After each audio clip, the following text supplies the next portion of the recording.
నమస్తే, welcome to KTV Telugu. నేను శాస్త్ర. సో హైదరాబాద్లో హైడ్రా సంచలనాన్ని క్రియేట్ చేసిందని చెప్పాలి.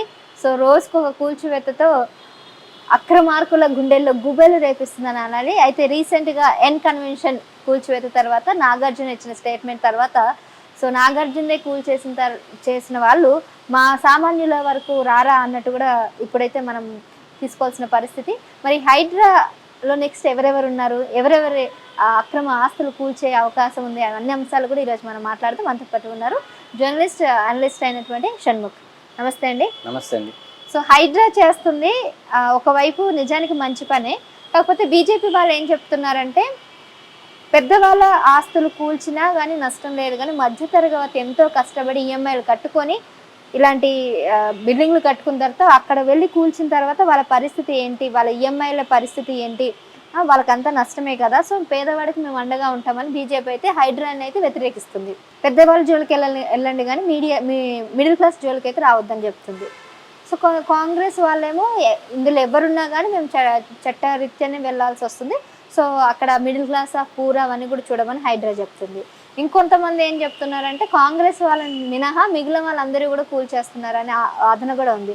సో మీరు చెప్పండి, ఎట్లా ఉంది అసలు హైడ్రా పనితీరు? మీరు అడిగిన ప్రశ్నలో రెండు అంశాలు ఉన్నాయి. ఒక అంశం ఏంటంటే బీజేపీ వ్యక్తం చేసినటువంటి ఆరోపణ అంటే అభియోగం. రెండోది ఏంటంటే కాంగ్రెస్కి అనుకూలంగా హైడ్రా పనిచేస్తుందా, లేకపోతే అందరికీ ఒకటే న్యాయంగా పనిచేస్తుందని చెప్పేసి. ఇక్కడ కొంతమంది పేద మధ్యతరగతి వారు ఆ స్థలాల్లో కొంతమంది ఇల్లు కట్టుకోవడం జరిగింది, ఈఎంఐలు కట్టుకుంటా జీవనం కొనసాగిస్తూ ఉన్నారు. మరి రేవంత్ రెడ్డి గారు మంచో చెడో ఒక ధైర్యమైన నిర్ణయాన్ని తీసుకున్నారు. సాహసోపేతంగా భవిష్యత్ తరాలకు హైదరాబాద్ లాంటి మహానగరాన్ని సరస్సులతోనూ గతంలో పూర్వవైభవం ఎలాగ ఉండేదో అలాంటి విధంగా అందించాలని ఒక సదుద్దేశంతో ఈ హైడ్రాను మొదలుపెట్టారు. మరి ఈ హైడ్రా రోజు రోజు కూల్చివేతలతో, అంటే కూల్చివేతలు అనే దానికంటే చట్టపరంగా కూల్చివేతలు మొదలయ్యాయి. ఇది అక్రమార్కుల గుండెల్లో రైలు మొదలవడం స్టార్ట్ అయిందని చెప్పడంలో ఎటువంటి ఇబ్బంది లేదు.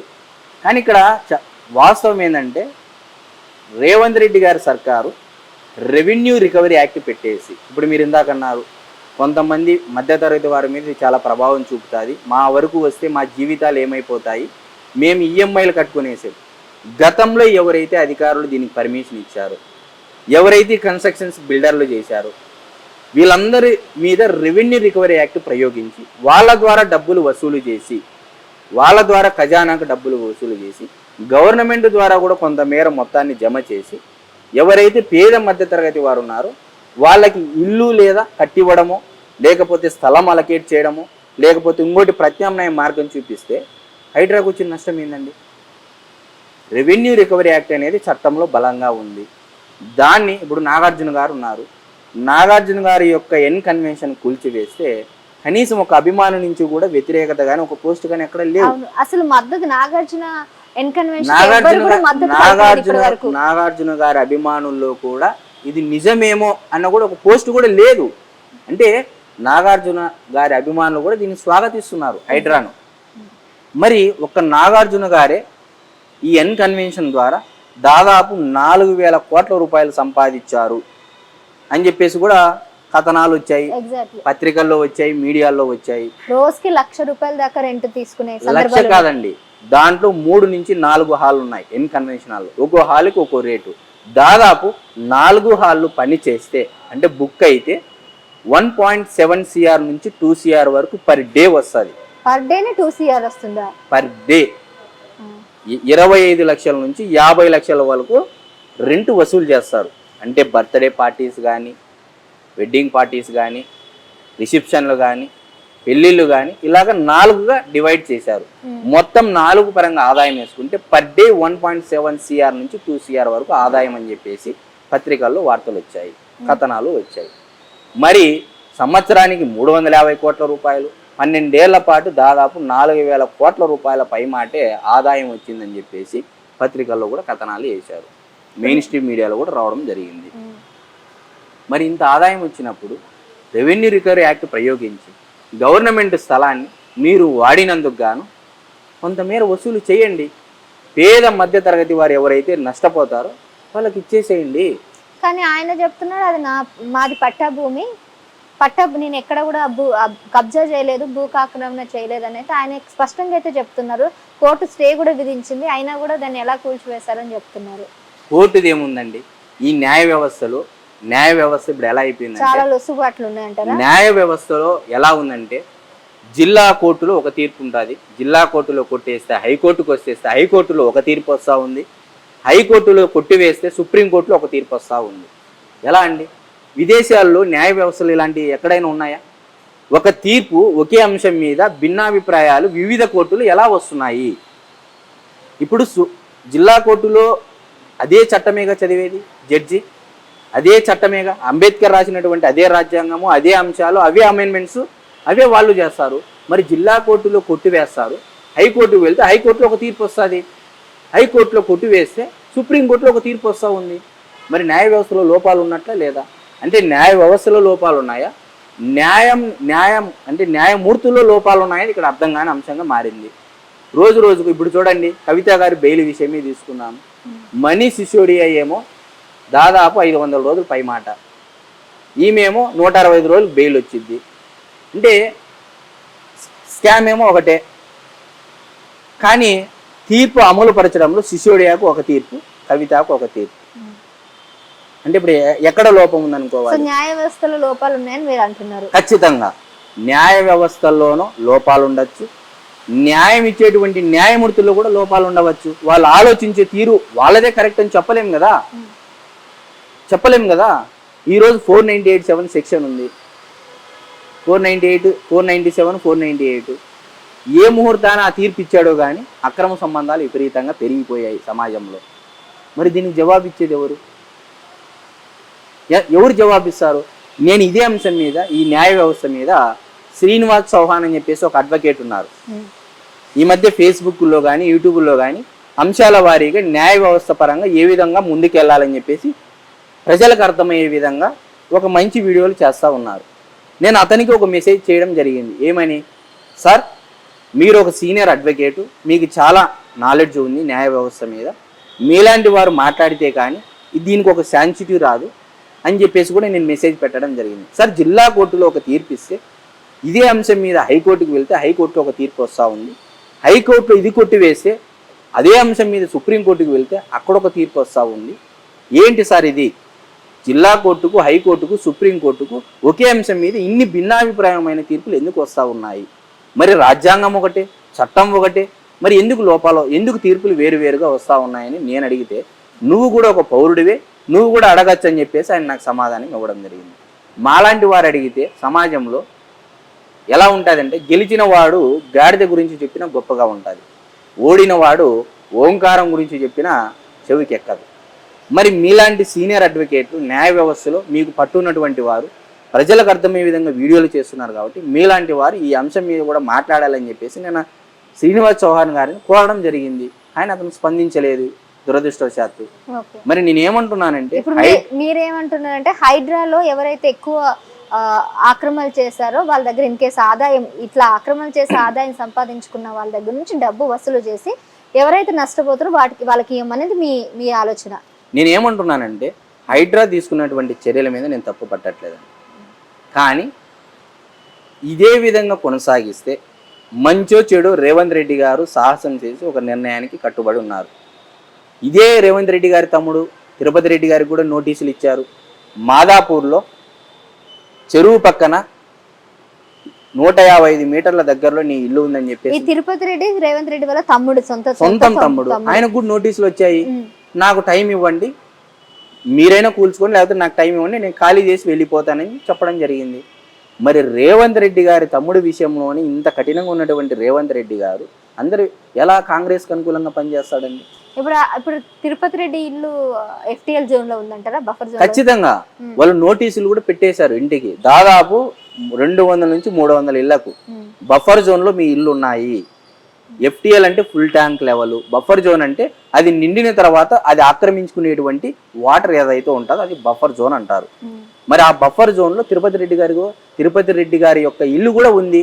ఆయన కూడా నోటీసులు ఇచ్చారు, కూల్చి వేస్తామని చెప్పేసి ఓకే అన్నారు. ఇంకేంటండి? ఎక్కడ అన్యాయం జరుగుతా ఉంది? రేవంత్ రెడ్డి గారు తీసుకుని ఇప్పుడు ఇప్పుడు బీజేపీ ఒకవేళ వ్యతిరేకించాము బీజేపీ పార్టీ పట్టే, మనం బీజేపీ ఏదైతే అభియోగం చేసిందో దాని ప్రకారంగా మాట్లాడుకున్నట్టయితే భవిష్యత్ తరాలలో ఇదే ఇప్పుడు వర్షాలు అతి భారీగా వర్షాలు పడుతున్నాయి, 2 గంటలు వర్షం పడితే హైదరాబాద్ నగరం మునిగిపోతుంది.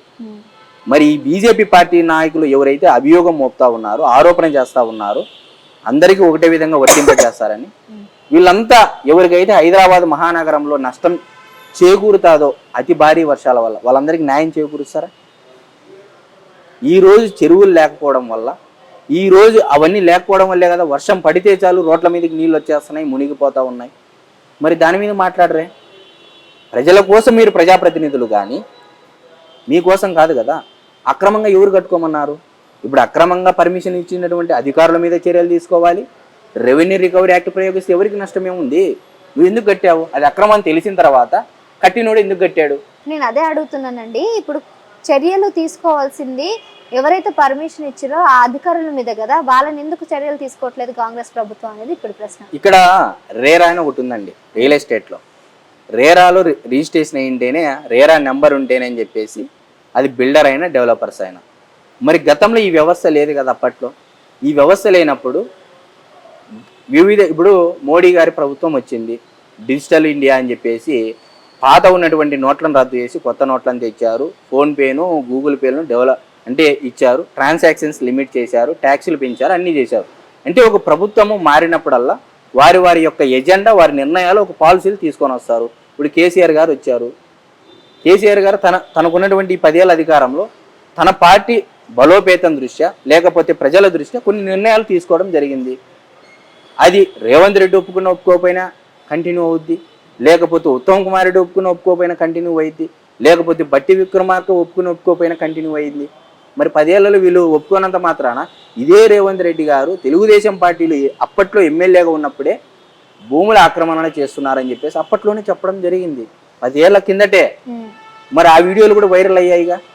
తెలుగుదేశం పార్టీలో ఉన్నప్పుడు రేవంత్ రెడ్డి అసెంబ్లీలో తెలుగుదేశం పార్టీలో రేవంత్ రెడ్డి గారు ఉన్నప్పుడు అసెంబ్లీలోనే నిండు అసెంబ్లీ సాక్షిగా ఆక్రమణలు చేస్తున్నారు చెరువులు, మేము వస్తే భవిష్యత్తులో దీనిని ప్రక్షాళన చేస్తాము, కూల్చివేస్తామని 10 ఏళ్ల కిందటే చెప్పడం జరిగింది. మరి ఎక్కడ ట్రాన్స్పరెన్సీ లేదు. రేవంత్ రెడ్డి గారు ట్రాన్స్పరెన్సీగా ఉన్నారు. 10 ఏళ్ల కిందట ఏ మాట అయితే చెప్పారో అదే నిరూపణ చేస్తా ఉన్నారు. ఒక్క రేవంత్ రెడ్డి గారి వైపు మనుషులు కాదు కదా, మొత్తం అందరి మీద ఒకటే చట్టం అప్లై చేస్తున్నారు, హైడ్రాని. దానికి ఏదో ఏలేటి అయిన ఒక బీజేపీ ఆయన ఏదో మాట్లాడినంత మాత్రాన ఇప్పుడు నష్టపోయిన వారందరికీ ఏలేటి గారు సమాధానం చెప్పండి. మరి ఈ పొద్దు 2 గంటలు వర్షం పడితే హైదరాబాద్లో మునిగిపోయే పరిస్థితి చెన్నైలో చూసాము, బెంగళూరులో చూసాము. మరి హైదరాబాద్ మహానగరానికి కూడా ఇంత డెవలప్ చేసుకున్న మన మహానగరానికి భవిష్యత్తులో ఇలాంటి పరిస్థితులు రావని గ్యారంటీ ఇస్తారా? ఎవరైతే ఆరోపణ చేస్తున్నారో, అభియోగం మోపుతున్నారో రావా? కాపాడుకోవాల్సిన బాధ్యత మంది. నష్టమో లాభమో, కబ్జాలు చేసిన వాళ్ళు నష్టపోతారండి. కబ్జాలు చేయని వాళ్ళు ఎందుకు నష్టపోతారు? ఆక్రమణలు చేసిన వాళ్ళు నష్టపోతారు. అంటే రామ్నగర్లో కానీ బోయినపల్లిలో కానీ కొంతమంది మిడిల్ క్లాస్ ఫ్యామిలీలు వాళ్ళు తెలియక అధికారులు పర్మిషన్ ఇచ్చారు, మేము కట్టుకున్నాం, మాకేలా తెలుస్తుంది, ముందే ఇవ్వకుండా ఉండాల్సింది, ఇప్పుడు మేము కట్టుకున్నాం, నష్టపోయాం, మాకెవరు న్యాయం చేస్తారు అన్నట్టు వాళ్ళు బయటకు వస్తారు. నేను again I mentioning revenue recovery act చట్టం ఉంది, దాన్ని ప్రయోగించండి. రేవంత్ రెడ్డి గారి సర్కారు రెవెన్యూ రికవరీ యాక్ట్ చట్టాన్ని ప్రయోగిస్తే ఎవరైతే భూ ఆక్రమణలు చేశారో, కబ్జాలు చేశారో, ఎంత మేర స్క్వేర్ ఫీట్కి ఇంత ఫైన్ వేయండి, దాన్ని గవర్నమెంట్ ఖజానాకి తెప్పించండి. ఇప్పుడు ఎన్ని కన్వెన్షన్ ద్వారా నాగార్జున గారు ఒకవేళ ఆక్రమణ లేకపోతే ఆయన పట్టా భూమో అవన్నీ కోర్టు నిర్ణయిస్తుంది. ఓకే, ఇప్పుడు ఆయన దాని ద్వారా ఎంత ఆదాయం పొందారండి? కథనాల ప్రకారమే, పత్రికల్లో వచ్చిన కథనాల ప్రకారమే దాదాపు 4,000 కోట్ల రూపాయలు. రెవెన్యూ రికవరీ యాక్ట్ పెడితే ఇప్పుడు ఉన్నటువంటి నష్టపోయిన వాళ్ళకి మనం పరిహారం ఇవ్వలేమా? ఒక నాగార్జున గారి మీద రెవెన్యూ రికవరీ యాక్ట్ ప్రయోగిస్తే ఎంత డబ్బు వస్తుందండి? మరి అలాంటి కబ్జాలు చేసిన వాళ్ళందరి ద్వారా, ఆక్రమణల ద్వారా రెవెన్యూ రికవరీ యాక్ట్ ప్రయోగిస్తే మధ్యతరగతి వారికి, పేదవారికి మనం ఎందుకు పరిష్కార మార్గం చూపించకూడదు? అండ్ ఇంకా హైడ్రా మీద ఇంకో ఆరోపణ ఏముందంటే బీఆర్ఎస్ నాయకులు అంటున్నారు, ముఖ్యంగా కాంగ్రెస్ ప్రభుత్వానికి నిధులు కావాలి, ఖజానా లేదు, సూట్ కేసులు కావాలి, సో ఇప్పుడు ఆ ఖజానా నింపుకోవాలి కాబట్టి హైడ్రాని తీసుకొచ్చి బెదిరింపు 2-3 పెద్ద పెద్ద బడా నాయకులు బడా సెలబ్రిటీ కనుక చేస్తే భయం వస్తుంది. సో ఆటోమేటిక్గా మిగిలిన వాళ్ళందరూ మాకు కూల్చకండి, మేము డబ్బులు ఇస్తామని అలా డబ్బులు ఇచ్చే ఆస్కారం ఉంది కాబట్టి ఈ కార్యక్రమాన్ని మొదలుపెట్టారనే ఆరోపణ ఉంది. ఇక్కడ మీరు అడిగిన ప్రశ్నలో 2 అంశాలు ఉన్నాయి. ఖజానా అన్నారు. ఒకవేళ ప్రభుత్వ ఖజానాకు ఆదాయం తగ్గిందనుకుంటే అది బీఆర్ఎస్ ప్రభుత్వ వైఫల్యం అనుకోవాలి. ఎందుకంటే 10 ఏళ్ళ అధికారంలో ఉంది కాబట్టి. ఇప్పుడు వాళ్ళ మాట ప్రకారము రేవంత్ రెడ్డి గారి ఖజానాకు అనుకుంటే రేవంత్ రెడ్డి గారికి అవసరం ఏముందండి? వారసులు ఉన్నారా? పోనీ కల్వకుంట్ల చంద్రశేఖరరావు గారి కుమారుడు కల్వకుంట్ల తారక రామారావు గారు ఉన్నారు కాబట్టి పార్టీ నెక్స్ట్ సీఎం అభ్యర్థి అతనే కాబట్టి ఎవరు ఒప్పుకోకపోయినా బీఆర్ఎస్ నుంచి వాళ్ళ వారసుడి కోసం ఏదైనా చేశాడు అంటే అతిశయోక్తి లేదు. కానీ రేవంత్ రెడ్డి గారికి వారసులు ఎవరు ఉన్నారండి? ఉన్నది ఒక్కగానొక్క కూతురు, పెళ్ళి అయిపోయింది, సంతోషంగా ఉన్నారు, మనవడు కూడా పుట్టాడు, అన్నీ అయ్యాయి. తెలంగాణ రాష్ట్రానికి 2వ ముఖ్యమంత్రిగా కీర్తి గడించాడు, పదవి ఉంది. ఇంతకన్నా ఏమి కావాలని చెప్పేసి రేవంత్ రెడ్డి గారే బహిరంగ సభల్లో వ్యాఖ్యానించారు, మాట్లాడారు.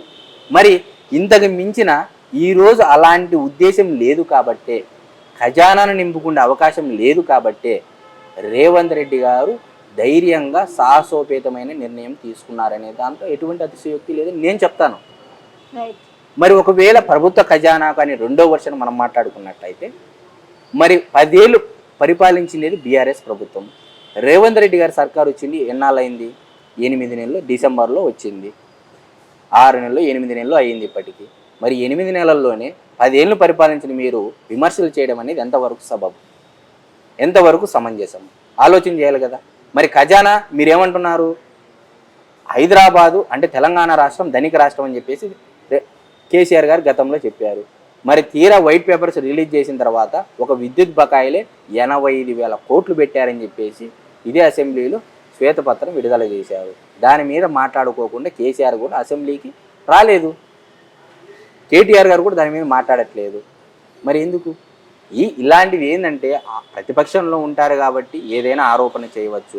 ఖజానా నింపుకోవడం కోసం అంటే రేవంత్ రెడ్డి గారికి ఏం వారసులు లేరు, ఆయన ముఖ్యమంత్రి సీటే గొప్ప కీర్తి. తెలంగాణ రాష్ట్రానికి 2వ ముఖ్యమంత్రి అంటే అంతకంటే ఏం కావాలండి?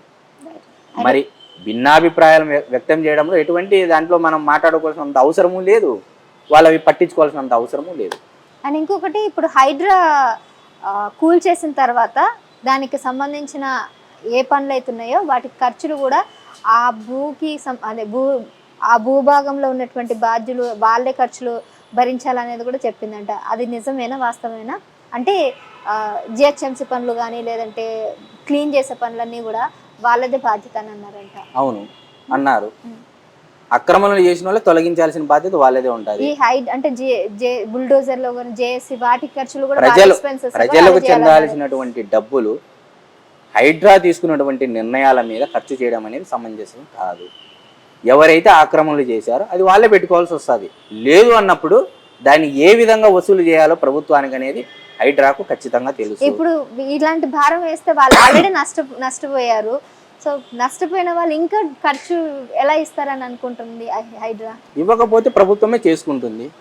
అంతే. మున్సిపల్కి వెహికల్స్ ఉంటాయి, మున్సిపల్ జిహెచ్ఎంసీ అనే ఒక పెద్ద కార్పొరేషనే ఉంది. ఇంత పెద్ద వ్యవస్థలో నిధులు లేవు కదా, అందుకే అనుకుంటా ఎంపీ నిధులు 25 లక్షలు ఈ రోజు ఎవరు ఇవ్వడం జరిగింది. నేనేమంటున్నానంటే రేవంత్ రెడ్డి గారు ఒక తేనె తుట్టెని కదిపారు, తేనె పెట్టినటువంటి ఒక తేనె తుట్టెను కదిపారు. ఇప్పుడు అది ఏమాత్రం మధ్యలో ఆపినా ఆ తేనెటీగ మనల్నే కొడతాదనేది రేవంత్ రెడ్డి గారు తెలుసుకోనంత అమాయకుడు కాదు. కార్యకర్త స్థాయి నుంచి, జెండా మోసే కార్యకర్త స్థాయి నుంచి సీఎం సీట్లో కూర్చునేంత వరకు ప్రతి ఒక్క శాఖలో రేవంత్ రెడ్డి గారు పనిచేశారు. ఎమ్మెల్సీగా చేశారు, ఎమ్మెల్యేగా చేశారు, ఎంపీగా చేశారు, జెడ్పీటీసీగా చేశారు, అన్ని పనులు చేశారు. ఈరోజు సీఎం కూడా చేస్తున్నాడు. మరి ఇన్ని చేసినటువంటి వ్యక్తి హైడ్రా ద్వారా పెద్ద పెద్ద వాళ్ళని టార్గెట్ చేసుకొని ఒకవేళ మీరు ఇందాకన్నట్టు ఖజానా నింపుకోవడం కోసమే అయితే రేపొద్దున అదే ఖజానా కోసము రేవంత్ రెడ్డి గారిని కొట్టరా, వీళ్ళంతా సీఎం సీటు లాగేరా అనే విషయం రేవంత్ రెడ్డి గారికి తెలియదా? అంటే తెలుసుకోనంత అమాయకుడు అనుకుంటున్నారా రేవంత్ రెడ్డి గారు? కార్యకర్త స్థాయి నుంచి ముఖ్యమంత్రి వరకు ఎదిగాడంటే ఏ స్థాయిలో అతను నాలెడ్జ్ ఉండాలి? ఇంత ధైర్యంగా సాహసోపేతమైన నిర్ణయం తీసుకున్నాడు అంటే నాకు ఇంతకన్నా ఏం అవసరం లేదు, నాకంటూ ఒక పని చేసి పెట్టి పోవాలి తెలంగాణ రాష్ట్రానికి. చేస్తున్నాడు అని మనం ఎందుకు అనుకోకూడదు నేను అంటున్నా. రైట్ అండి, థ్యాంక్ యూ. సో చూసారు కదా, హైడ్రా చేస్తుంది అయితే 100% అయితే కరెక్ట్గానే వెళ్తుంది. రేవంత్ రెడ్డి గారు తీసుకున్నటువంటి నిర్ణయం మంచి ఫలితాలను అందిస్తుందని అయితే షణ్ముఖ్ గారు అయితే చెప్తున్నారు. చూద్దాం, మరి నిజంగానే తేనె తుట్టనైతే కదిపారు. మరి ఇది ఎక్కడి వరకు వెళ్తుంది ఏంటి అనేది చూడాలి. మరి అంశంతో మళ్ళీ కలుద్దాం. Keep watching KTV Telugu. నమస్తే. Please subscribe to KTV Telugu. KTV Telugu. KTV Telugu. KTV Telugu channel.